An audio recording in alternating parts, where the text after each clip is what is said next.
Les leucodermes occidentaux sont non seulement des diables ou Satan sur la terre, mais aussi, et bizarrement, des gens extrêmement arrogants. Rappelez-vous qu'après la rupture par le Niger de son contrat d'exploitation d'uranium avec la France, les Français ont sacrifié leur sommeil pendant des mois en criant à travers leurs médias mensongers et puants que l'uranium du Niger représente moins d'un tiers de la production d'électricité en France et qu'aussi la France a déjà trouvé d'autres fournisseurs d'uranium à bon marché tels que le Kazakhstan, le Canada et l'Australie.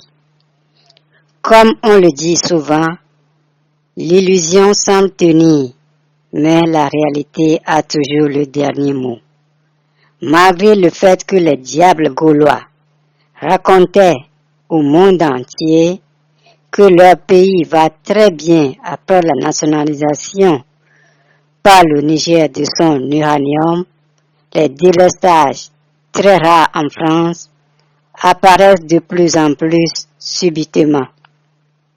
Le récent délestage fut celui dans la ville de Paris au moment même où Paris accueille les Jeux olympiques.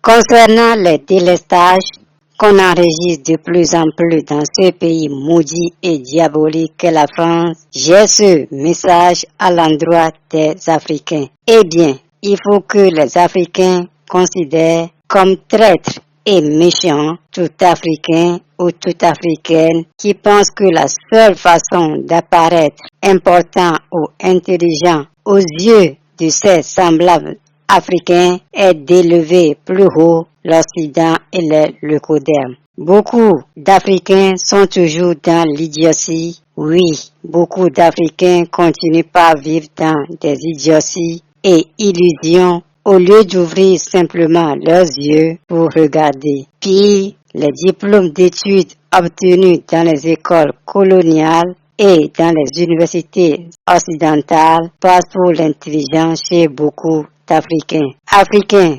réveillons-nous et soyons au moins intelligents pour qu'une Afrique meilleure apparaisse demain devant nos portes.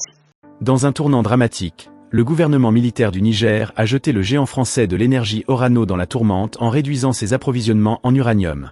Cette décision brutale a laissé Orano sous le choc, terminant le premier semestre 2024 avec une perte stupéfiante de plus de 133 millions d'euros, principalement attribuée aux difficultés de ses activités minières au Niger.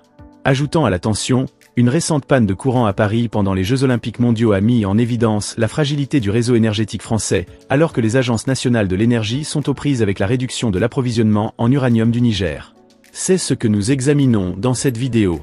La montée d'un régime militaire il y a un an au Niger a eu des répercussions profondes sur l'industrie nigérienne de l'uranium, vitale pour les opérations d'Orano. Les conséquences immédiates ont vu l'arrêt de l'importation de matériaux cruciaux nécessaires à l'extraction de l'uranium à la mine de Sardorano. Des fournitures essentielles telles que le carbonate de soude, le carbonate, les nitrates et le soufre sont devenus indisponibles, perturbant gravement le processus d'extraction. Malgré les difficultés, l'extraction d'uranium a pu se poursuivre au premier trimestre 2024 après plusieurs mois de maintenance anticipée. Cependant, les ventes ont été bloquées car les autorités nigériennes n'ont pas approuvé les solutions logistiques nécessaires à la distribution. Ce blocage a plongé l'AM dans la détresse financière, menaçant sa pérennité opérationnelle. La situation a pris un tournant critique fin juin lorsque le gouvernement nigérien a décidé de retirer la licence d'Imuraran SA. Cette société, exploitée conjointement par Orano, Niger Mining et Korea Electric Power, gérait la mine de Sommer. Le directeur financier d'Orano, David Clavry, a souligné la gravité de la situation, mettant en garde contre une éventuelle insolvabilité à court ou moyen terme. La perte de la licence et les défis logistiques persistants pourraient compromettre la capacité de l'entreprise à poursuivre ses opérations au Niger. Les répercussions de l'instabilité politique du Niger s'étendent au-delà de ses frontières, affectant particulièrement la France, qui dépend fortement de l'énergie nucléaire.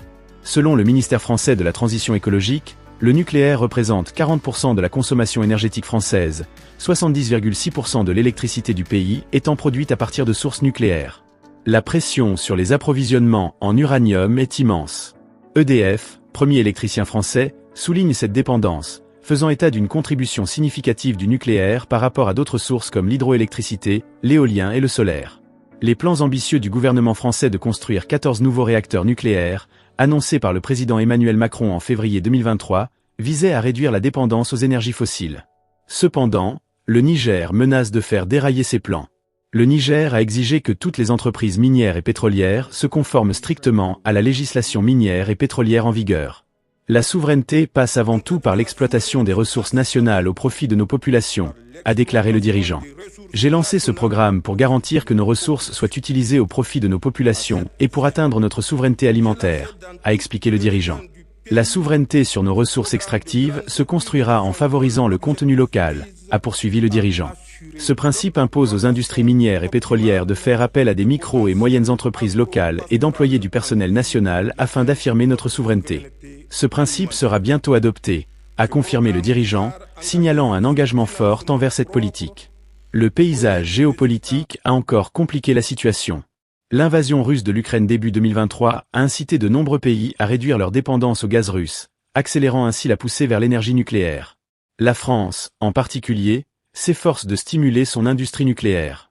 Les perturbations au Niger pourraient désormais compromettre ces efforts, obligeant la France à rechercher des sources d'uranium alternatives ou à faire face à d'importants défis en matière d'approvisionnement énergétique. Pour ajouter à la tension, une récente panne de courant à Paris pendant les Jeux Olympiques mondiaux a mis en évidence la fragilité du réseau énergétique français. Cette panne à un moment aussi crucial souligne l'immense pression exercée sur les agences énergétiques nationales alors qu'elles sont aux prises avec la réduction de l'approvisionnement en uranium du Niger. Cet incident rappelle brutalement le besoin urgent de sources d'énergie stables et fiables. Alors qu'Orano doit faire face aux conséquences des troubles politiques au Niger, les implications plus larges pour le marché mondial de l'énergie deviennent de plus en plus évidentes. Les difficultés financières de l'entreprise, associées à la dépendance croissante de la France à l'uranium, soulignent le besoin crucial de stabilité et de planification stratégique dans le secteur de l'énergie. Avec une insolvabilité potentielle à l'horizon pour les opérations d'Orano au Niger, les enjeux sont élevés et la nécessité de résoudre le problème est urgente. Les mois à venir seront cruciaux pour déterminer l'avenir d'Orano et la durabilité des ambitions de la France en matière d'énergie nucléaire.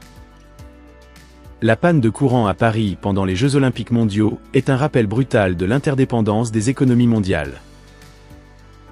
Les approvisionnements énergétiques et les vulnérabilités qui découlent de l'instabilité politique. Alors que les nations du monde entier s'efforcent de sécuriser leur avenir énergétique, la France, qui dépend fortement de l'énergie nucléaire, se trouve à un tournant critique. La volonté du pays de renaître du nucléaire pour s'éloigner des combustibles fossiles est désormais menacée. Les 14 nouveaux réacteurs nucléaires prévus par le président Macron sont destinés à assurer la sécurité énergétique et à atteindre les objectifs climatiques, mais les perturbations au Niger constituent un obstacle important. Pour Orano, les défis sont multiples. La santé financière de l'entreprise est menacée et sa capacité à opérer au Niger est incertaine. L'insolvabilité potentielle de ces opérations au Niger pourrait avoir un effet domino, impactant non seulement les résultats de l'entreprise mais aussi le secteur de l'énergie nucléaire dans son ensemble. Le Conseil national pour la sauvegarde de la patrie a été chargé de faire appliquer de manière rigoureuse et impartiale toutes les dispositions de la législation minière et pétrolière. Toute entreprise minière ou pétrolière qui viole les dispositions contractuelles ou réglementaires verra son permis d'exploration ou d'exploitation révoqué, a prévenu le leader, soulignant la tolérance zéro pour le non-respect.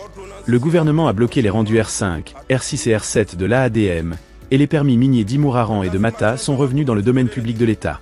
Ces ressources sont désormais de retour entre les mains de l'État, garantissant qu'elles sont gérées dans le meilleur intérêt de notre peuple, a déclaré le leader. Le leader a également confirmé le lancement imminent d'un nouveau projet, dont les détails sont attendus dans les semaines à venir.